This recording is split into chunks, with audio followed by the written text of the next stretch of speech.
မျိုးသားတိုင်းဟာရှင်ပြုဘူးကြတာများရှင်ပြုဘူးတာများအဲ့တော့ရှင်ပြုတယ်ဆိုတာမချက်တဲ့နာတွေချက်လာတဲ့အတွက်ကြောင့်ကုန်ကြစိတ်တွေအလွန်များလာတဲ့အခါကျတော့လူတိုင်းကရှင်မပြုနိုင်ဘူးဖြစ်လာကြတယ်ပေါ့နော်ရှင်မပြုနိုင်ဘူးရှင်ပြုတယ်ဆိုတဲ့စီမံချက်တွေ program တွေကလည်းပဲရှေးကနဲ့မတူဘဲနဲ့များလာချက်လို့ရဘုန်းကြီးတို့တော့ဒီဘဝမှာကိုရင်ဝတ်လာတော့ကဆိုလို့ရှိရင်စကိုင်းတောင်ရိုးကဝိပဿနာခန္ဓာယုံချောင်းဆိုတာရှိတယ်ကြွားကနေပြီးတော့လှေနဲ့စုံလာစကိုင်းတောင်ရိုးရောက်တဲ့အခါကျတော့ဒီလိုပဲအိမ်မှာဝတ်တဲ့ပစိုးအိမ်ကြီးနဲ့အနေမနဲ့ကြတော့အချိန်ကြတော့လာကြဆိုပြီးတော့ခေါင်းရိပ်ပေးလိုက်တာပြီးတော့ကိုရင်စီးလိုက်တာပဲဘာမှတော့မသိလိုက်ဘူးဒီလိုပဲဆက်နေတာနော်အဲ့တော့မိဘတွေကတန်ဃာတွေပြင်ပြီးတော့ဆွန့်ကတ်တယ်လှူတယ်တန်းတယ်ဒါပဲလုပ်တယ်ရှင်လောင်းလဲတာတို့ဘာလို့ဆိုဘာမှမသိလိုက်ဘူးအဲ့ဒါလိုနဲ့ကိုရင်ဖြစ်လာတယ်ဒီစင်လာကမြတ်စွာဘုရားရဲ့သားတော်ရာဟုလာလေးဆိုလို့ရှိရင်လေအမွေတောင်းဖို့လိုက်သွားတာရသောရာကအဲ့ဒါမင်းရဲ့ဖခင်ပဲသူတောထွက်သွားရတဲ့ရွှေအိုးကြီးတွေပျောက်သွားတယ်အဲ့ဒါတော့အမွေတောင်းကြီးမင်းရဲ့ဖခင်ပဲလို့သင်ပေးလိုက်တဲ့နောက်ကဘုရားသင်္ကန်းစာလေးဆွဲပြီးတော့လိုက်သွားတာအမွေပေးဖို့ဆိုလိုက်တောင်းအဲ့မှာမြတ်စွာဘုရားနဲ့လိုက်ပြီးသွားတာကျောင်းထီအောင်ရောက်သွားတယ်ကျောင်းရောက်တဲ့အခါကျတော့မြတ်စွာဘုရားကရာဟုလအမွေတောင်းနေတယ်သူလိုချင်တဲ့အမွေကရွှေငွေပစ္စည်းဥစ္စာတွေဖြစ်တယ်ဒါတွေကတန်မြာထဲမှာနှိမ့်မွန်းပြီးစိတ်ပူပန်ရမယ့်အရာတွေဖြစ်တယ်ဆိုပြီးတော့ရှင်သာရိပုတ္တရာကိုခေါ်လိုက်ပြီးသာရိပုတ္တရာရာဟုလအမွေတောင်းနေတယ်ဒါကြောင့်ကရုံးတုံးပြီးသင်္ကန်းဝတ်ပေးလိုက်လို့ပြောအဲ့ဒါနဲ့ကိုရင်ဖြစ်သွားတယ်ကိုရင်ဖြစ်အဲ့တော့အဲ့လိုဝတ်မယ်ဆိုရင်တော့ကုန်ကြစိတ်သိပ်မရှိဘူးပေါ့နောက်ပိုင်းရောက်တဲ့အခါကျတော့မြန်မာလူမျိုးတွေကိုမင်းကိုချင်းကိုယဉ်ကျေးမှုနဲ့နေလာတဲ့အခါမှာတမန်လေးရှင်ပြုရတာအာမရလာကြခန္ဓာနာတိုင်ဝိုင်းဝိုင်းလှုပ်ချင်လာနော်တိုင်ဝိုင်းနေလှုပ်ချင်လာဒါကြောင့်မို့ရှင်လောင်းဆိုတာသစားတွေဆင်းလာကြတယ်ဒီဆင်လာကတော့အမျိုးမျိုးပြောကြတာရှိတော့လည်းပဲနောက်ဆုံးမင်းဆက်ဖြစ်တဲ့ကုန်းမောင်မင်းဆက်မန္တလေးမြို့ဒီနန်းဒီမင်းတို့မင်းကြီးလက်ထက်မှာဆိုလို့ရှိရင်ဒီမှာတော့မြန်မာပြည်မှာဒီပထမပြန်ဆောင်ဝဲတွေလုပ်တာမြန်မာတက္ကရာ1000တာလုံးမင်းတရားကြီးလက်ထက်ကစပြီးတော့လုပ်တယ်အဲ့ဒီပထမပြန်ဆောင်ဝဲအောင်တဲ့ပုဂ္ဂိုလ်တွေထူးထူးချွန်ချွန်နှုတ်ဖြေတာနှုတ်မေးခွန်းတွေကိုဖြေနိုင်လို့ဆောင်ဝဲအောင်ပြီဆိုတဲ့ပုဂ္ဂိုလ်တွေကိုဘယင်ကချီးမြှောက်တဲ့အနေနဲ့မလုပ်လဲဆိုရင်မင်းဝတ်တန်းစာမင်းသားတွေဝတ်ဆင်တဲ့အဝတ်ကိုဝတ်စေပြီးတော့အဲ့ဒီမှာမြို့ကိုလှည့်လည်ပြပြီးဘုန်းကြီးကျောင်းပို့တာဘုန်းကြီးကျောင်းပို့တဲ့အခါဟိုရောက်တော့ကရုံးတုံးပြီးသင်္ကန်းဝတ်ပေးတာပေါ့အဲ့ဒါနဲ့ရှင်လောင်းလဲတာတို့ဘာတို့ဖြစ်လာတဲ့သဘောအဲ့မှာလူရဲ့စိတ်ကူးရတယ်လို့လောက်ကြတာခန္ဓာနာဆိုတာစိတ်ကူးရတာလို့ငယ်ငယ်တော့တောရတွေမှာဆိုလို့ရှိရင်ဘယ်သူဖြစ်ရှင်ပြုတော့မယ်ဆိုရင်တလားလောက်ကကြိုတင်ပြီးတော့ဘုန်းကြီးကျောင်းပို့ထားပြီးတော့ဒီသင်္ကန်းတောင်းတို့ဘာလို့ဆိုတာကိုနှုတ်တိုက်ချပေးသင်ပေးကြက်ရမှတ်ရတရဏဂုံတို့တီလာတို့ဆိုတာတွေအကုန်လုံးသင်ပေးအဲ့ဒါတွေရပြီဆိုတဲ့အချိန်တွေကျမှသင်္ကန်းဝတ်ပေးတာဆိုတော့ဘုန်းကြီးကျောင်းကိုတရဏဂုံတွေဆိုတတ်အောင်လို့သင်ကြားပို့ချဖို့တလားလောက်ကကြိုတင်ပြီးတော့ပို့တာအလူတော့မယ်ဆိုတဲ့အခါရှေးတုန်းကတော့စဘာဆက်တွေပါတွေမရှိသေးတော့တောရွာတွေမှာဘာလို့တုံးဆိုအဲ့ဒီမိမိတို့အိမ်မှာပုတ်ထဲမှာထည့်လောင်ထားတဲ့စဘာတွေကိုမောင်းထောင်းရခါတိုင်းမိသားစုစားဖို့ဆိုတာကြတော့မိသားစုစားဖို့ထောင်းတယ်ဆိုတာကြတော့တိတ်အများကြီးမဟုတ်ရှင်ပြုပွဲအတွက်ဆိုတော့တန်ဃာတွေလည်းပြင်မယ်မိတ်ဆွေတွေလည်းဖိတ်ခေါ်ပြီးတော့ကျွေးမယ်ဆိုတဲ့အခါကျတော့ဆံကလိုးလာတယ်50တင်းလိုးလာတယ် အဲ့ဒါလို့လိုးလာတဲ့အခါကျတော့စပားတွေကိုမောင်းထောင်းကြမောင်းထောင်းတဲ့အခါမှာမပြင်းရအောင်လို့ဆိုပြီးတော့မောင်းသချင်းကလေးတွေနဲ့ကြေးရွာမှာရှိတဲ့အပြိုတွေမောင်းထောင်းတဲ့ပုဂ္ဂိုလ်တွေအဖွဲ့အစည်းလိုက်လှုပ်အားပေးပြီးတော့နေ့စဉ်မောင်းသချင်းလေးဆိုပြီးငယ်ငယ်တော့ကြားဘူးတာပေါ့ကြားဘူးတဲ့ပုဂ္ဂိုလ်တွေလည်းရှိအောင်ရှိပါလိမ့်မယ်မောင်းသချင်းဆိုတာတတ်တတ်ရှိတယ်အဲ့ဒီတမှာနားထောင်လို့ကောင်းတယ်အခုရှိသေးလားတော့မသိဘူးတော်ရတယ်အဲ့ဒီမောင်းသချင်းလေးဆိုပြီးတော့စပားထောင်းကြတာအင်တမတာယာနာပြောပဲရှိတယ်မောင်းသချင်းတန်ကြရင်အေးဘသူလှူတယ်ဘယ်နေ့လှူမှာတယ်ဆိုတာလေးနဲ့အဲ့ဒါလိုမောင်းသချင်းအခါမျိုးသားတွေကဘာလို့ရတော့တောတွေတောင်တွေတက်ပြီးတော့ထင်းခွေရဒီအလှအတွက်ဝိုင်းဝန်းဆောင်ရွက်ကြတာအခါကျင်းငွေနဲ့မဟုတ်ဘူးဝိုင်းဝန်းဆောင်ရွက်ကြတာအပြိုတွေကမောင်းထောင်းလူပြိုတွေကထင်းခွေပြီးလာတဲ့အခါကျတော့ဒီလူကြီးတွေကဘာလုပ်လဲဆိုရင်မန္တထိုး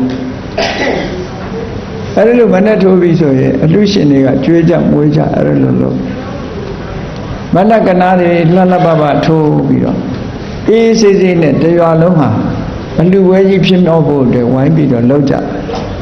အလူဝင်တွေရောက်လာပြီဆိုလို့ရှိရင်မလုပ်တယ်ဆိုရင်ရှလောင်းလှဲ့အဲ့ဒီမှာရုပ်ရည်အချောမောဆုံးဖြစ်တဲ့ကျေးရွာအမျိုးသမီးကိုကွမ်းတောင်ကိုင်းဆိုပြီးတော့ထားပြီးအစင်တန်းသူ့ဘာသူနော်အလူတကာလူမအမေဖေတို့ကသင်္ကန်းတပိတ်လွယ်လို့မင်းကမင်းနာနဲ့သွားတဲ့ပုံစံမျိုးရှင်လောင်းကိုမင်းသားဝတ်တွေဝတ်ဆင်ပေးပြီးတော့ထမ်းစင်နဲ့ဝိုင်းပြီးတော့ထမ်းကြပြီးကျွာထဲမှာလှဲ့တယ်မြို့ထဲမှာလှဲ့တယ်အဲ့ဒါလိုလှဲ့ရာကနေပြီးတော့အစင်လာရပေါ့လေအစင်လာရနတ်ပြတာဆိုတာလဲလုံးချတာပေါ့နတ်စင်တွေရှိသွားပြီးတော့နတ်ပြတာလို့ဘာလို့လုပ်တယ်အဲ့ဒါလိုလုပ်ပြီးရှင်လောင်းလှဲ့ပြီးဆိုတဲ့အခါမှာကြေးရွာကဒုဘဝိုင်းနဲ့ပါတယ်အိုးစီဝိုင်းနဲ့ပါတယ်အဲ့ဒီမှာဒီဘုန်းကြီးကျောင်းသားတွေကနေပြီးတော့ရှိုးလိုက်ရတုဆိုတာရှိသေးတယ်နော်အဲ့ဒီလိုတောရွာတွေမှာခန်းခန်းနာနာနဲ့ရှင်လောင်းလှဲ့ဝဲဆိုတာပထမတည့်ရပြီးသွားပြီနောက်ရရောက်တဲ့အခါကျတော့မှခုနကပရိတရားနာရာတို့ဒီနောက်ပိုင်းတော့ချဲ့လာတာတွေအများကြီးပေါ့လေအဲ့ဒီလိုလုပ်တာခန်းခန်းနာနာတကယ်ကတော့သာသနာတော်မှာချီးမြှောက်တဲ့အနေနဲ့သာသနာပေါ်ဝင်တော့မယ်ဆိုတဲ့ပုဂ္ဂိုလ်ဟာလောကီစည်းစိမ်ကိုခံစားပါစေဆိုပြီးအဆင့်မြောက်လိုက်တာမင်းသားဘဝထီအောင်အဆင့်မြောက်ပြီးတစားဆင်ပေးလိုက်တာဒါတစားဆင်ပေးပြီးတော့သာသနာပေါ်ဝင်လိုက်အနည်းဆုံးတဝါတော့နေကြအားဟောတဝါနေပြီးတော့ဘာသာတရားတွေကိုသင်ယူကြတယ်ကျင့်မှတ်ကြတယ်ဘုရားရှိခိုးတို့ဘာသာတရားနဲ့ပတ်သက်တဲ့သိသိသိလိုက်တာတွေတို့ခုခေတ်ပြောနေတဲ့ယဉ်ကျေးလိမ္မာတို့ပေါ့မျိုးသားတွေဆိုတာအဲ့ဒါလို့သင်ကြအဲ့ဒါလို့သင်ပြီးတော့မှရှင်းလင်းပြန်ဒီလိုလာတာအဲ့တော့ပြူလူမျိုးတွေရဲ့ထုံတန်းဆင်လာလို့ပဲမြန်မာလူမျိုးတွေဟာလည်းပဲအဲ့ဒီအစဉ်လာနဲ့လောက်တယ်ဒါမှမဟုတ်မြန်မာယဉ်ကျေးမှုနဲ့ရှင်ပြုမင်္ဂလာဆိုတာတွဲဖက်ပြီးတော့နေတွေ့တဲ့သားတွေကနေပြီးတော့တွဲဖက်ဒီလိုဆိုတာတပြေးပြေးတစားတစားနဲ့ခြုံတဲ့လူကခြုံချဲ့တဲ့လူကချဲ့နေဒါလုပ်ကိုလုပ်ရမယ်ဆိုတာစီကံချက်သတ်မှတ်ထားတာမရှိသည့်အတွက်ကြောင့်မိမိတို့တကြောင်တဲ့ခါထားတရွာတပုတ်ဆန်းဆိုတာလို့စိတ်ကူးရှိရာလောက်ကြသည့်အတွက်ကြောင့်ဒီစာနဲ့ပေနဲ့ရေးပြီးတော့ထုံလုံနီးဆိုတာရေးထားတာမရှိသည့်အတွက်ကြောင့်တပုံစံနဲ့တော့မဟုတ်ဘူးပေါ့နော်မြန်မာလူမျိုးတွေက free style ကိုကြိုက်တယ်လေကိုယ်စိတ်ကူးနဲ့ကိုလုံးတတ်တဲ့အကျင့်အားရှိတာအဲ့ဒါကြောင့်မလို့ကိုယ်စိတ်ကူးနဲ့ကိုလုံးကြဩဃာသတောင်တယောက်တစ်ပေါက်ဆိုတာပဲလေဘုန်းကြီးတွေလည်းပရဲရွတ်လို့ရှိရင်တစားထောင်ရွတ်တာအဲ့တော့လွတ်လပ်တာကိုကြိုက်တဲ့လူမျိုးတွေဆိုတော့အဲ့ဒါလိုပဲလုပ်ကြအေးဒါတွေကတကယ်တော့ပြောရမယ်ဆိုလို့ရှိရင်အခုလိုလှုပ်တာတွေမကောင်းဘူးလားဆိုသိကောင်းတာပေါ့တကယ်ကိုနှစ်ကာလေးလေးစားစားလှုပ်တဲ့အဓိပ္ပာယ်ရသက်ကိစ္စဒါနလို့ဆိုတယ်တလေးတစားလှုပ် စိတ်အားတွေပို့ပြီးတော့အသုံးပြုကြတယ်တချို့ကလည်းပြောမှာပဲအကုန်ကြတယ်များဘူးအကျိုးမရှိဘူးလို့ကျိုးမရှိဘူးတော့မဟုတ်ပါဘူးကျိုးမရှိဘူးတော့မဟုတ်ဥတီချက်ကကောင်းနေလို့ရှိရင်တော့ကျိုးရှိတာပဲမြတ်စွာဘုရားသာသနာတော်ကိုပူဇော်တဲ့အခါမှာဒီအများကောင်းကျိုးအတွက်ဆောင်ရွက်ပေးတဲ့နေရာမှာမပါဘူးဆိုတာမရှိဘူးဘုရားလောင်းတော်ကြီးတွေအလှူဒါနပြုတဲ့အခါမှာဘာမပါဘူးလို့ပြောစရာမရှိအောင်လှူတာတွေဟာပြည့်စုံနေအောင်ကိုလှူတာမျိုးတွေရှိတယ်အခုလည်းရှင်ပြုပွဲကြီးလုပ်တယ်ဆိုတာဟာဘာမှလူလေသေးမရှိအောင်ပြည့်ပြည့်စုံစုံလုပ်တယ်လို့ဘုန်းကြီးတို့သိထားတာဝန်တာဆရာပဲဒါနော်တရား၈ပါးရှင်သာမဏေတွေပြုပြီးရဆိုမြန်မာယဉ်ကျေးမှုအရာလှုပ်တဲ့လှုပ်ထိုက်တယ်မြန်မာလူမျိုးတွေဖို့ compulsory လို့မလုပ်မနေရဆိုတဲ့အတွေးစိတ်ထဲမှာဝင်နေတဲ့ယဉ်ကျေးမှုတရားတစ်ခုအနေနဲ့လှုပ်ကြတာဖြစ်တယ်ပေါ့လူဘဝရလာလို့ရှိရင်လောကီမင်္ဂလာဆိုတာလှုပ်လို့ရှိကြတယ်ပေါ့အဲ့ဒီလောကီမင်္ဂလာတွေထဲမှာအမြဲတမ်းတန်ဖိုးရှိတဲ့မင်္ဂလာတစ်ခုကတော့အခုရှင်ပြုခြင်းဆိုတဲ့ပပ္ပစ္စမင်္ဂလာပဲဖြစ်တယ်လောကီမင်္ဂလာနဲ့လောကီကျမ်းတွေမှာရေးထားတဲ့မင်္ဂလာတချင်းတောင်ရေးထားတာဒီမှာရဲ့နော်ငယ်တော့ကတော့ကြားဘူးတာကြားတော့မရပါဘူးအဲ့တချင်းမင်္ဂလာတွေနဲ့ပတ်သက်ပြီးတော့ဆိုထားတဲ့တချင်းရှိတယ်လေအဲ့တော့လူဘဝရလာပြီဆိုလို့ရှိရင်နော်နံပါတ်1ပါတော့ဆိုလို့ရှိရင်ဝိစာယနမင်္ဂလာတဲ့မွေးဖွားခြင်းဆိုတဲ့မင်္ဂလာကိုပြုလုပ်ကြတယ်မွေးဖွားခြင်းဆိုတဲ့မင်္ဂလာအမိဝမ်းမဖွားမြင်ပြီးတော့လာတာကိုအမတ်တရလုပ်ပြီးတော့ဝိစာယနမင်္ဂလာလုပ်လို့ရှိကြတယ်ဟောနောက်ဒုတိယလုပ်တဲ့မင်္ဂလာကတော့ဘာလို့ဆိုမုခဒသနမင်္ဂလာတဲ့နန္ဒီမုခဆိုတဲ့နတ်ဒါအစင်လာယုံကြည်မှုနဲ့ပတ်သက်ပုံရမျက်နှာပြတဲ့မင်္ဂလာနန္ဒီမုခဆိုတဲ့နတ်စီသွားပြီးတော့ကလေးလေးရဲ့မျက်နှာကိုပြတယ်ဆိုတဲ့မုခဒသနမင်္ဂလာကိုဒုတိယအနေနဲ့ဆင်နွှဲကြတယ်နောက်တတိယအနေနဲ့တော့ကေတိစေရဏမင်္ဂလာလို့ခေါ်တယ်အမိဝမ်းထဲမှာပေါက်လာတဲ့သပင်ပေါက်တာ9ပတ်လောက်မှာဆိုလို့ရှိရင်6ပတ်9ပတ်အတွင်းမှာမြတ်စွာဘုရားဟောထားတဲ့ထဲမှာပါတယ်အထက်ကရာကျတော့ရဲ့တိကျနဲ့ပြောထားတယ်ပထမံကလလံဟောတိကလလာဟောတိအဘုဒ္ဓဇာတိပေတိနိဗ္ဗတတိကနောကနာပတာခာဇာယန္တိကေတာလောမနခပိစာဆိုအမိဝမ်းထဲမှာပဲလက်သေးခြေသေးနော်ဆံပြေမွေးခြင်းဆိုတာပေါ်လာပဲလူရုပ်ပေါ်လာပြီးတဲ့နောက်မှာအဲ့ဒါတွေပေါ်အဲ့တော့အမိဝမ်းထဲကမွေးဖွားလာတဲ့ကလေးလေးမှာသပင်ပါလာဟုတ်လားမသိစားထဲမှာအဲ့လိုပါတယ်နော်ကလေးပေါက်စားလေးမွေးလာလို့ရှိရင်ခေါင်းမှာသပင်တွေပါလာအဲ့ဒီအမိဝမ်းထဲကသပင်ကိုရိတ်တာအဲ့ဒါကိုကေတိစေရဏမင်္ဂလာလို့ခေါ်တယ်ရှင်ပြုလို့ခေါင်းရိတ်တာကိုပြောတာမဟုတ်ဘူးတရားကအမိဝမ်းတွင်းကပါလာတဲ့သပင်ကိုရိတ်ချင်းဆိုတာပထမဆုံးလုပ်တဲ့မင်္ဂလာအရာတည်းမှာတော့ဒါတွေရှိနေတာပါနော်ကျောင်းတွေမှာတော့မြင်ရတာမဟုတ်ဘူးလေကေတိစေရဏမင်္ဂလာတဲ့ဝမ်းတွင်းကပါလာတဲ့သပင်ကိုရိတ်ဖြတ်တာနောက်၄ခုမြောက်မင်္ဂလာကြတော့ဘာတော့ဆိုဒေါလကရဏမင်္ဂလာဖခက်တင်မင်္ဂလာဒါတော့လုတ်တန်နေကြားတယ်ကလေးဖခက်တင်ဆိုပြီးတော့တောရတွေပါဆိုတချင်းအော်ဖွင့်တာတွေ့နော်ဘာလို့တော့ကလေးဖခက်တင်နဲ့ဒါလည်းမင်္ဂလာအနေနဲ့လောက်ကြလူတွေဖခက်တင်တဲ့မင်္ဂလာလောက်တယ်နောက်9နံပါတ်ကျတော့ဘာလို့ဆိုတံဘူးလပတ္တမင်္ဂလာတဲ့ကွမ်းဥခွန်းတဲ့မင်္ဂလာဒါတော့လုံးသေးလားမသိဘူးခုကကွမ်းစားတာတောင်တားမြစ်နေရပြီဗမာတွေကတော့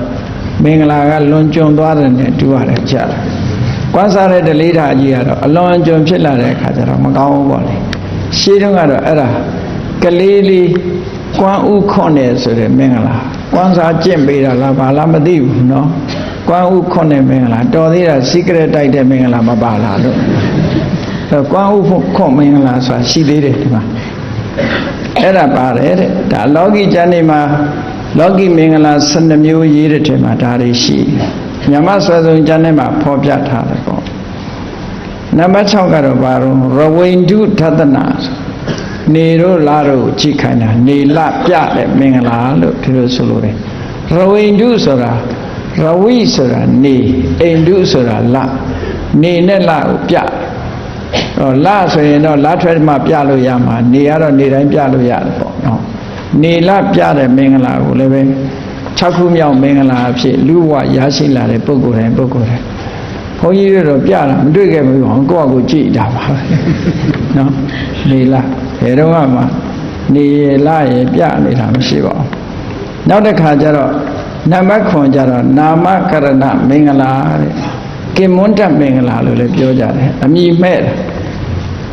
တဲ့မင်္ဂလာခဏခေတ်တော့စိတ်ကူးတဲ့ရမဲ့တာလားသို့မဟုတ်ဖေရင်ဆရာနဲ့မဲ့တာလားတော့မသိဘူးနာမည်တွေကထူးထူးဆန်းဆန်းခဏစကိုင်းမှာရှင်ပြုဝဲတရားဟောခဲ့ရအဲ့မှာနာမည်ကမဲ့ထားတဲ့နာမည်ကတော်တော်ထူးထူးဆန်းဆန်းဖြစ်တယ်နော်ကာယံစစ်ပိုင်မှုတဲ့နာမည်ဟာကြားဦးရလားမသိဘူးအဲ့ဒါလို့နာမည်ထူးထူးအဲ့ဒီကလေးကဒီကနေ့ရှင်ပြုတာလေသူ့နာမည်ပဲအဲ့ဒါလို့ထူးထူးခြားခြားနာမည်တွေလည်းပဲစိတ်ကူးရမဲ့ကြတာတွေရှိမှာပေါ့နာမကရဏမင်္ဂလာတဲ့ဒီလိုဆိုတယ်ကောင်းပါလေနာမည်ကောင်းကောင်းလေးမဲ့တာဟိုမကောင်းတရားနာမည်ကြီးတွေတော့ပေးတာမကောင်းဘူးပေါ့နော်ဟိုနောက်တစ်ခုနံပါတ်8ကျတော့ဘာတော့ဆိုရင်ပထမဗတ္တမင်္ဂလာတဲ့စစချင်းကလေးကိုထမင်းဥခွနဲ့မင်္ဂလာတဲ့ဒီလိုမင်္ဂလာလောက်ကြနံပါတ်9ကျတော့ကေတဗန္ဒနာမင်္ဂလာသပင်ထုံးတယ်ရှေ့ခေတ်ကတော့ရောင်နဲ့နေတာဟုတ်မြန်မာလူမျိုးတွေခုခေတ်တော့ထုံးเสียသပင်မရှိဘူးအဲ့ဒါလို့ကေတဗန္ဒနာမင်္ဂလာသပင်ထုံးဖွဲ့မှုမင်္ဂလာတစ်ခုလုပ်ရတယ်နံပါတ်10ကျတော့ကဏိစိတ်တမင်္ဂလာနာထွင်နာသမင်္ဂလာကိုလုပ်တယ်အဲ့တော့ဒီမင်္ဂလာကြည့်တော့အမျိုးသားအမျိုးသမီးမခွဲဘူးဆိုတော့ရှင်းတော့ကလည်းဒီအမျိုးသားတွေလည်းပဲစိတ်တကကြီးတွေပန်းပုံရကြမင်းကြီးမင်းသားတွေကြည့်တော့ခုခေတ်လည်းပြန်ပန်လာတဲ့ဒီဟာနဂတ်ပန်နာနော်အမျိုးသားအမျိုးသမီးဟာအခုကနဂတ်တွေပန်းလာကြတယ်ရှေးက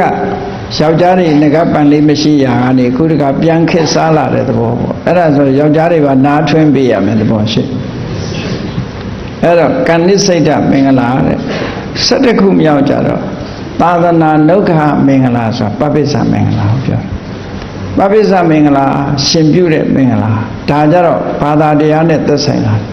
ဒီလောကီမင်္ဂလာတွေထဲမှာလူဝရလာပြီဆိုရင်ပပိစ္ဆမင်္ဂလာဆိုတာတော့အမြတ်ဆုံးပဲဒီလောကီကျမ်းတွေမှာရေးတယ်ဆိုတာမြန်မာလူမျိုးတွေရဲ့လိုက်နာလေးရှိကြတဲ့ထုံတန်းစင်လာတွေမှတ်တမ်းတင်တဲ့သဘောပဲမြန်မာလူမျိုးတွေဟာလူဘဝရလာပြီဆိုလို့ရှိရင်မိမိတို့သားတွေသမီးတွေကိုအခုလိုမင်္ဂလာ12မျိုးနဲ့မင်္ဂလာရှိအောင်ကြံဆောင်ပြီးတော့ပြုလုပ်လို့ရှိတယ်အဲ့ဒီထဲမှာအခုနံပါတ်17ပပိစ္ဆမင်္ဂလာရှင်ပြုခြင်းမင်္ဂလာဆိုတာတော့အမှန်တမ်း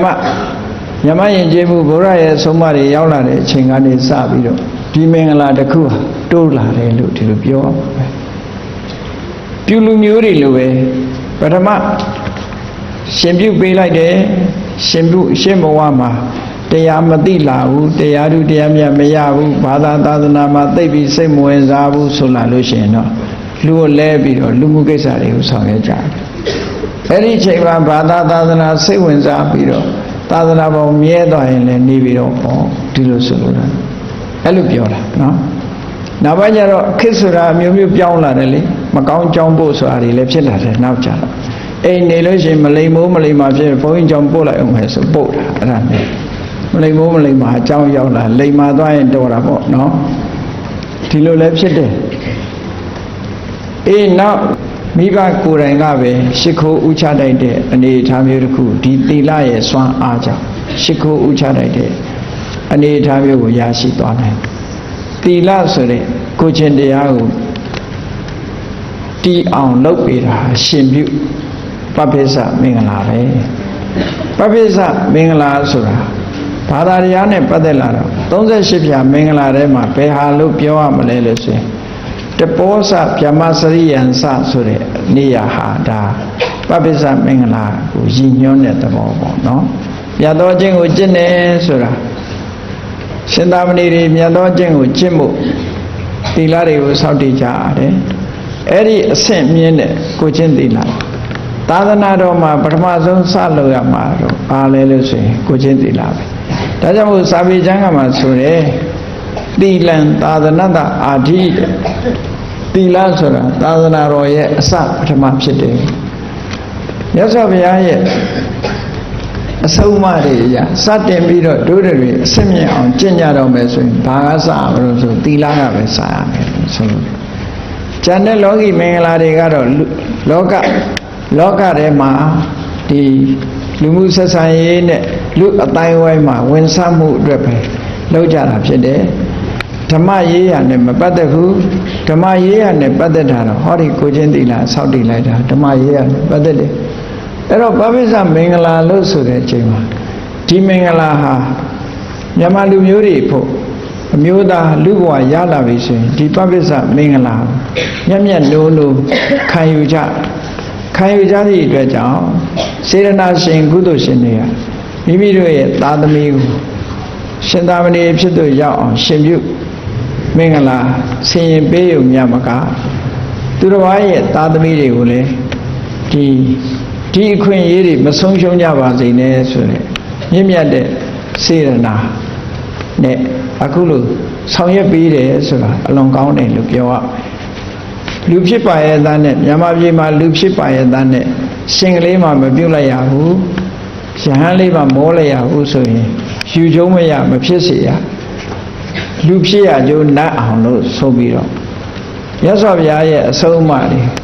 ခံယူရရှိနိုင်တဲ့နိလန်းဖြစ်တဲ့ရှင်ပြုမင်္ဂလာအခမ်းအနားကိုဆင်ရင်ကျင်းပပေးတာမြန်မာတို့ရဲ့ယဉ်ကျေးမှုတွေမှာတော့အမြတ်ဆုံးပဲလို့ဒီလိုပြောရှင်ပြုပြီးတဲ့နောက်မြဲတာမမြဲတာဒါကအဓိကမဟုတ်ဘူးပေါ့သာသနာ့ဘောင်ဝင်ပြီးတော့မြတ်စွာဘုရားရဲ့ပေးအပ်တဲ့ဓမ္မအမွေလို့ဆိုတဲ့သီလသိက္ခာသမာဓိသိက္ခာပညာသိက္ခာလို့ဆိုတဲ့သိက္ခာသုံးရအကျင့်မြတ်ကိုကျင့်လိုက်ရတယ်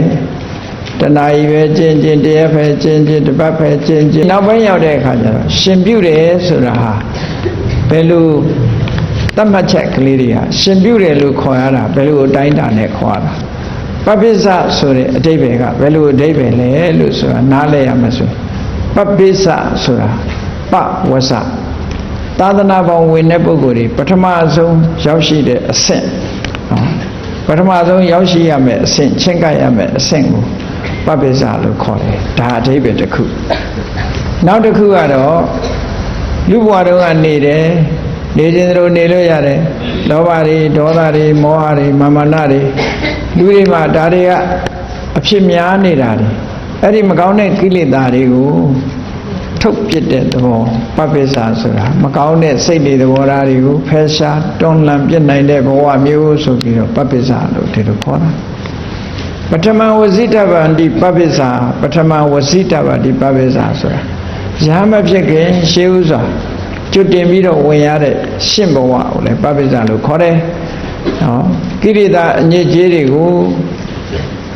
ဒီထုတ်ပြစ်တယ်ဆိုတဲ့အနေထားကြောင့်လည်းပဲပပိစလို့ခေါ်တယ်အဲ့ဒီပပိစဖြစ်အောင်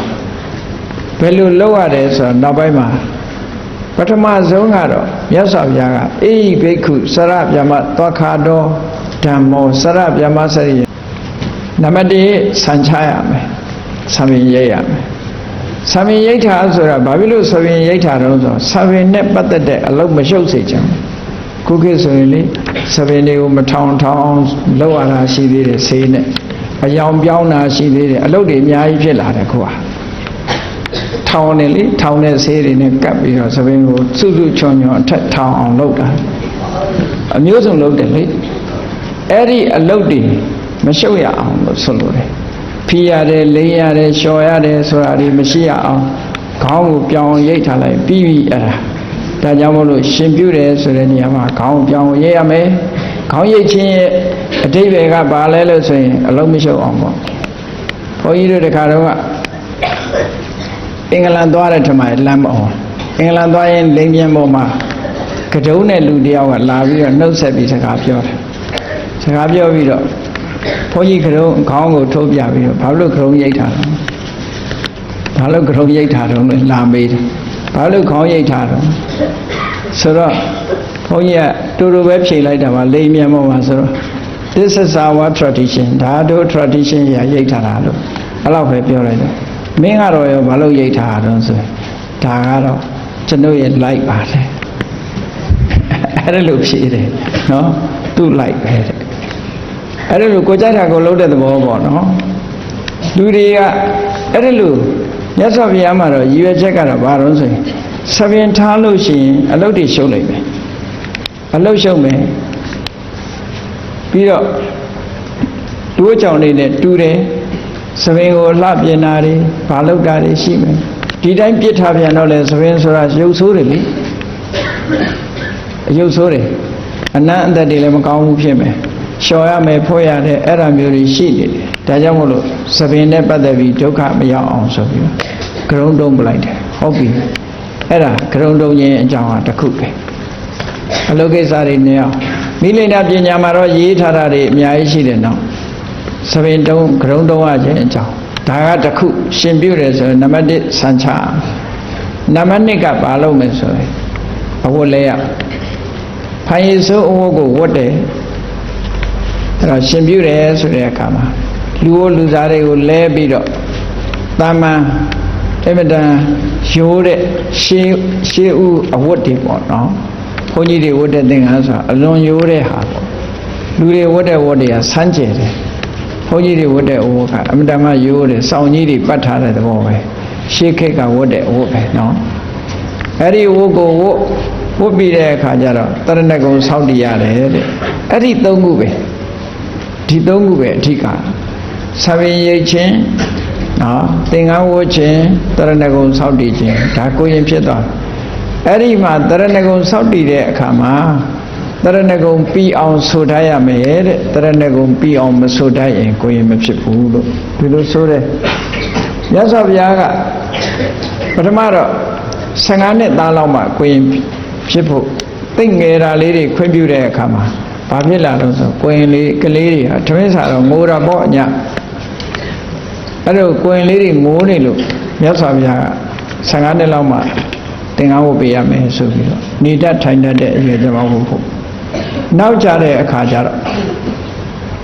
တချို့ကမိဘတွေကမရှိတော့ထိမ့်သိမ်းဆောက်ရှောက်မဲ့လူမရှိဘူးကြောင်းအပ်တာတွေရှိတယ်ပေါ့ရှန္ဒနာစီဆိုရင်ကလေးတွေကလူမမဲ့ကလေးလေးတွေပို့ထားတာကြတော့အဲ့ဒါတွေကျုံလာတဲ့အခါကျတော့မြတ်စွာဘုရားကနောက်ဆုံးမှာဘလောက်ငယ်တဲ့ကလေးကိုရှင်ပြုပေးနိုင်တော့ဆိုလို့ရှိရင်တဲ့ကာကုဋ္ဌိပကဆိုတဲ့စကလုံးနဲ့သုံးထားတာသူ့ထမင်းခွက်ကိုကြီးမနိုင်အောင်နော်ကြီးကိုမောင်းပြီးတော့ထမင်းစားတတ်တဲ့အရွယ်ဆိုရင်တော့ရှင်ပြုပေးတော့လို့ဒီလိုပြောတယ်ကာကုဋ္ဌိပကကြီးတောင်မှမမောင်းနိုင်သေးတဲ့အရွယ်ဆိုလို့ရှိရင်ငယ်လုံးနဲ့ပေါ့နော်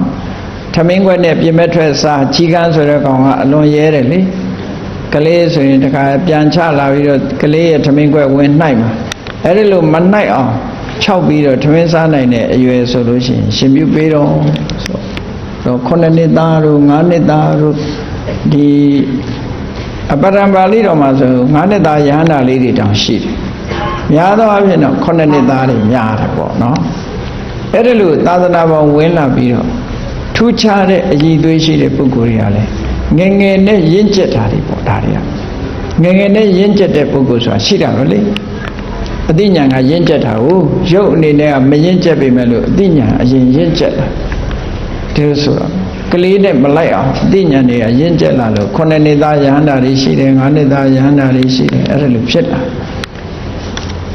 ဟုတ်ပြီတရဏဂုံသီလကိုစောင့်တည်အောင်တရဏဂုံပိသအောင်ဆိုနိုင်ပြီဆိုလို့ရှိရင်ခွင်ဖြစ်တယ်လို့တရဏဂုံနဲ့ရှင်ရာဟုလာလေးကိုရှင်ပြုပေးတဲ့အခါမှာမြတ်စွာဘုရားတရဏဂုံဗုဒ္ဓံတရဏံကိစ္ဆာမိကိုပြပြသားသားဆိုတတ်ပြီဆိုရင်ကိုရင်ဖြစ်စီတယ်ပေါ့အဲ့ဒါဟာရှင်ပြုခြင်းပဲအဲ့ဒီရှင်ပြုခြင်းဆိုတဲ့ပပ္ပစ္စမင်္ဂလာဟာမြန်မာနိုင်ငံမှာခန်းခန်းနာနာတိုက်တိုက်ဝန်းဝန်းနဲ့ဆောင်ရွက်လုပ်ကင်ကြတာဘုရင်မင်းတွေလက်ထက်ကလေးကစပြီးတော့ချီးမြှောက်တဲ့အနေနဲ့နော်မင်းဝတ်မင်းစားမင်းသားအဝတ်တွေကိုဝတ်ဆင်ပြီးတော့ခုခေတ်တော့ဗမာတွေကမင်းသားဆိုတာဘာခေါ်တာမှမသိဘူး friends နော်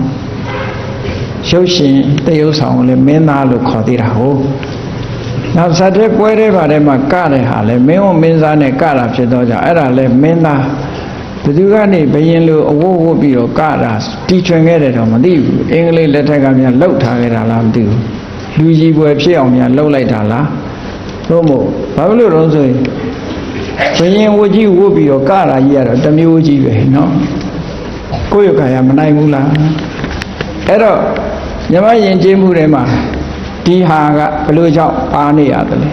လေးစားရမယ်တိုင်းပြည်အုပ်ချုပ်ရမယ်ဘယင်တွေဝတ်တဲ့အဝတ်နဲ့ပွဲထဲမှာထွက်ပြီးတော့ကတယ်ဆိုတာကြတော့ဘုန်းကြီးကသင်္ကန်းကြီးနဲ့ကတာနဲ့တော့မတူဘူးလားအဲ့လိုကြီးဖြစ်နေတယ်နော်လေးစားရမယ်အနေထားမျိုးတွေပုံစံကအဲ့လိုဖြစ်တယ်အေးအခုလိုသာသနာပေါင်းဝင်တဲ့အခါမှာမင်းတို့မင်းကြီးတို့သာသနာတော်ကိုချီးမြှောက်တဲ့အနေနဲ့မြန်မာဘုရင်တွေကမင်းဝန်မင်းသားအဝတ်စားတွေကိုခွင့်ပြုပြီးတော့အဲ့ဒီအဝတ်တွေနဲ့မြို့ထဲမှာလှည့်လဲပြီးတော့ချီးမြှောက်တဲ့အနေနဲ့ကြောင်းဖို့ကြောင်းရောက်တဲ့အခါကျတော့ခொနကကရုံတုံးဆန်းချသင်္ကန်းဝတ်တရဏဂုံသီလကိုစောင့်တည်ပြီးတော့ရှင်းအဖြစ်ကိုရောက်ရှိစေကြတယ်တဲ့အဲ့တော့ပပိစမင်္ဂလာဆိုတဲ့ရှင်ပြုမင်္ဂလာဟာတကယ်အနှစ်သာရအရှိဆုံးမင်္ဂလာတစ်ခုဖြစ်လာဘာဖြစ်လို့အနှစ်သာရရှိတယ်လို့ပြောရတယ်လဲလို့ဆိုရင်ဘလောက်ခန်းခန်းနာနာတွေလှုပ်လာနောက်ဆုံးမှသူကဘယ်ကိုရောက်သွားတော့ဆိုကိုချင်းသီလပဲရောက်သွားကိုချင်းသီလဆိုတာတာမန်ကိုချင်းသီလမျိုးမဟုတ်ဘူးဖရာသာသနာတော်နဲ့ကြုံတွေ့တဲ့အခါမှာကိုချင်းသီလဒီရှင်သာမဏေတွေစောင့်တည်ရတဲ့သီလဆိုတာဖရာသာသနာတော်နဲ့ကြုံတွေ့တဲ့အခါမှာတော့စောင့်တည်နိုင်ခွင့်ရှိတာမဟုတ်အင်မတန်ထူးမြတ်တဲ့သီလလို့ဒီလိုပြောရမှာပဲအဲ့ဒီသီလမျိုးကိုရသွားတာနဲ့တပြိုင်နက်ခါတိုင်းဒီလေးစားခံနေရတဲ့အမေအဖေတွေကဖြစ်စေအဖိုးအဖွားတွေကဖြစ်စေနောက်ဆုံးမှာကောင်းကင်ဘုံကတကူကြီးမားတယ်ဆိုတဲ့မြမာကြီးတွေကပဲဖြစ်စေရှ िख ိုးဥချတိုက်တဲ့ကိုချင်းတရားသူတဏ္ဍာမှာရှိသွားပြီသီလဆိုတဲ့အရေးချင်းကြောင့်ရှ िख ိုးခံလိုက်တဲ့အနေထားတစ်ခုကိုရောက်ရှိသွားတာဒါဟာမြတ်စွာဘုရားပေးတဲ့ဓမ္မအမွေကိုခံယူလိုက်တာပဲအဲ့ဒီသီလဆိုတာစောင့်တည်လိုက်တာနဲ့တပြိုင်နက်သီလကနေဆက်နွယ်ပြီးတော့ဘယ်လိုအကျိုးကျေးဇူးတွေရလာတာကိုချင်းသီလရှိတဲ့ပုဂ္ဂိုလ်ဟာပြစ်ကင်းတယ်ပြစ်ကင်းသည့်အတွက်ကြောင့်ကိုယ်သီလကိုကိုယ်ဆင်ခြင်လိုက်တဲ့အခါစိတ်နှလုံးထဲမှာအေးချမ်းသွားတယ်အေးချမ်းသွားတော့ဘာဖြစ်တုံးပါမောဇ္ဇဆိုတဲ့ဝမ်းမြောက်မှုတွေဖြစ်တယ်ဝမ်းမြောက်ရင်ဘာဆက်လာတော့ဆိုပီတိဆိုတဲ့နှိမ့်ချမှုဖြစ်တယ်ပီတိဖြစ်ရင်ဘာဖြစ်လဲဆိုကိုယ်ရောစိတ်ရောငြိမ်းသွားတဲ့ပတ္တတိဖြစ်တယ်ငြိမ်းသွားရင်ဘာဖြစ်လဲနေလို့ထိုင်လို့ကောင်းတဲ့ဒုက္ခစိတ်ချမ်းသာမှုဆိုတဲ့ဒုက္ခကိုချမ်းသာမှုဆိုတဲ့ဒုက္ခဒါတွေရလာချမ်းသာရင်ဘာဖြစ်လဲဆိုစိတ်ကလေးတည်ငြိမ်လာတဲ့တမာတိဆိုတာဖြစ်တယ်အေးတမာတိရတော့ဘာဖြစ်လဲလို့ဆိုရင်ယထာဘူတဉာဏတတနာတဲ့ဘာကိုပဲကြည့်လိုက်အမှန်ကန်မြင်တယ်အမှန်ကန်သိတယ်ဆိုတဲ့ဉာဏတတနာသိမှုမြင်မှုဆိုတဲ့ထူးခြားတဲ့မြင်တစ်ခုကိုရတယ်ဒါကြောင့်မို့သီလကနေဆက်နွယ်ပြီးတော့တမာတိကနေဆက်နွယ်ပြီးတော့ပညာလို့ဆိုတဲ့ဒီအဆင့်မျိုးကိုရောက်ရှိစေတယ်ပေါ့ဒါကြောင့်မို့မြတ်စွာဘုရားရဲ့သာသနာတော်ဟာသီလနဲ့ပဲတန်ဖိုးဖြတ်ထားတာဖြစ်ပါတယ်နော်သီလနဲ့ပဲတန်ဖိုးဖြစ်တာယဟန်ဖြစ်လို့ရှိရင်ဆိုပါစို့ဒီတရားဥတရားမြတ်နဲ့တန်ဖိုးမဖြတ်ဘူးသီလနဲ့ပဲတန်ဖိုးဖြတ်တယ်အကြီးငယ်ဆိုတာသီလနဲ့ hierarchy လို့ခေါ်တာပေါ့ယာဓုအဆင့်တန်းနဲ့ပြောမဲ့ဆိုလို့ရှိရင်အရင်သီလဆောက်တည်တဲ့ပုဂ္ဂိုလ်ကအကြီးပဲယဟန်ခံလို့ရှိရင်အရင်ယဟန်ခံတဲ့ပုဂ္ဂိုလ်ဒီနောက်မှယဟန်ခံတဲ့ပုဂ္ဂိုလ်ရဲ့လေးစားမှုကိုခံရရှ िख ိုးတိုက်တဲ့ပုဂ္ဂိုလ်ဖြစ်သွားတယ်။ဘာနဲ့သတ်မှတ်တာတော့ဆိုသီလနဲ့ပဲသတ်မှတ်တယ်။အေးနောက်မှရောက်တဲ့ကိုယ်တော်ကသောတာပန်ဖြစ်ခြင်းဖြစ်မယ်သဂရဂံဖြစ်ခြင်းဖြစ်မယ်နောက်ဆုံးမှယဟန္တာဖြစ်ခြင်းဖြစ်မယ်အရင်ယဟန်ခံတဲ့ကိုယ်တော်ကပုထုဇဉ်ပဲဖြစ်စေယဟန္တာရဲ့ရှ िख ိုးမှုကိုခံရတယ်။ဘာကြောင့်လို့ဆိုသီလကြောင့်ဒီလိုဆိုလိုတာနော်။အဲ့တော့မြတ်စွာဘုရားကတမာတိတို့ပညာတို့တောင်မှရှ िख ိုးခံတဲ့ထဲမှာထည့်မထားဘူးတရားသူတရားမြတ်တွေထဲမှာရှ िख ိုးခံတာမထည့်မထားဘူးသီလကိုပဲအဓိကထားတာဒါကြောင့်သာသနာတော်မှာဆိုလို့ရှိရင်သီလသိက္ခာကြီးတဲ့ပုဂ္ဂိုလ်ကိုယုတ်တိလေးစားကြဒီလိုဆိုတာပေါ့နော်အဲ့တော့ကိုရင်ကယဟန္တာဖြစ်နေပြီဥစဉ်ကပုထုဇဉ်ပဲဆိုရင်အဲ့ဒီယဟန္တာကိုရင်ဒီပုထုဇဉ်ဥစဉ်ကိုပဲပြုစုရတယ်ဒီလိုဆိုလိုတာပေါ့နော်အဆင့်ဘယ်သူကမြင်တယ်ဆိုရင်ပု ပုထုဇဉ်ဥစဉ်ကအဆက်မြင်တယ်ဥစဉ်ဖြစ်နေသည့်အတွက်ကြောင့်ဆက်အဲ့ဒါဘာနဲ့မြတ်စွာဘုရားကဟိုင်ဟရာဂီဆိုတဲ့အဆင့်ကိုအသုံးပြုတာလဲလို့ဆိုရင်ကိုချင်းသီလနဲ့ပြုတာဒါကြောင့်မို့သာသနာပေါင်းဝင်ပြီးတော့ရှင်ပြုပေးတယ်ဆိုဒီမှာကိုချင်းသီလကိုမြတ်စွာဘုရားရဲ့ဆုံးမတော်မူခဲ့တဲ့ကိုချင်းသီလကိုဒီကလေးတွေရဲ့တဏ္ဍာ၌တည်အောင်ဆောင်ရွက်ပေးခြင်းသာဖြစ်တယ်အဓိပ္ပာယ်ကတော့မြတ်စွာဘုရားရဲ့ဓမ္မအမွေဖြစ်တဲ့သီလကိုသူတို့ရဲ့တဏ္ဍာမှာရရှိသွားစေတာဖြစ်တယ်သီလဆိုတဲ့အစဉ်တစားဆင်ထားလို့ရှိရင်ရှင်မင်းနေမင်းမြောက်တရား၅ပါးဆင်ထားတာတဲ့ပို့ပြီးတော့တင့်တယ်မင်းမြောက်တရား၅ပါးဆင်ထားတဲ့ပုဂ္ဂိုလ်မြမကြီးတွေကရှင်မခိုးဘူးသီလတရားဆင်ထားတဲ့ရှင်သာမဏေယဟန်တွေကိုရှိခိုးတယ်ဒီလိုဆိုလိုတာပေါ့နော်ဒါကြောင့်မို့အဲ့ဒီရှုထောင့်ကကြည့်ပြီးတော့အလွန်မမြတ်တဲ့မြတ်စွာဘုရားသခင်ကိုရောမြတ်ကဓမ္မဒါယတာမေဘိက္ခွေဘဝထမဟာအာမိတဒါယတာယဟန်တို့တဲ့ငါရဲ့ဓမ္မကိုအမွေခံတဲ့ပုဂ္ဂိုလ်တွေသာဖြစ်ပါစေတဲ့ဟောသီလဆိုတာကိုအမွေခံတယ်သမာဓိဆိုတာအမွေခံတယ်ပညာဆိုတာအမွေခံတယ်မဟာအာမိတဒါယတာစွန့်သင်္ကန်းကြောင်းဆေးဆိုတဲ့ဒီပစ္စည်းလေးပါးကိုအမွေခံတဲ့ပုဂ္ဂိုလ်မဖြစ်စေနဲ့ဓမ္မကိုအမွေခံရဒီကနေ့ရှင်ပြုပွဲကျင်းပါတယ်ဆိုဒီမှာဓမ္မအမွေကိုရရှိစေခြင်းဖြစ်လို့အလွန်မမြတ်တဲ့သာသနာပြုလုပ်ငန်းတစ်ခုပဲလို့ဒီလိုဘုန်းကြီးတို့တွေမှတ်သားပြီးတော့မြန်မာတွေရဲ့ယဉ်ကျေးမှုရှင်ပြုမင်္ဂလာအခမ်းအနားတွေမြန်မာနိုင်ငံတဝမ်းမှာခေတ်စားပြီးတော့ကောင်းကျိုးချမ်းသာတွေရအောင်ဆောင်ရွက်နိုင်ကြပါစေကုန်သတည်း